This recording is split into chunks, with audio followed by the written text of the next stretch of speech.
Welcome to Low-Key PD. In this video, we're going to explore how to add page numbers to your Google Docs.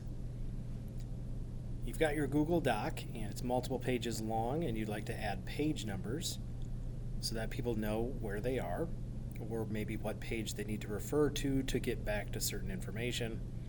If you go to Insert, way down near the bottom, we have page numbers. Now, there's 4 options here, aside from more options, but these are the main 4.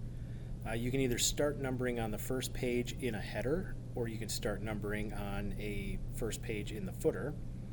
Or if you've got like a title page and you don't want to count the first page as a page, you can select this option in the upper right, which will indicate a cover page, and page numbering should begin on the next page in the header or the next page in the footer.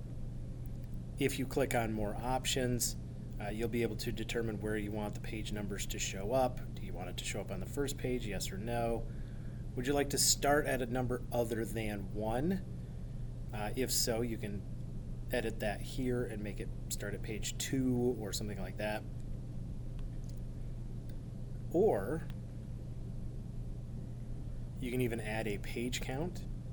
So if I add this right away, it adds 1 page up in the upper left. So let's say I want to add page numbers and I want them in the footer. All right, so now it's page 1 in the footer, and my page count will be up in the header. But I can get page numbers in my Google Docs by using the page number insert option in the Google Doc.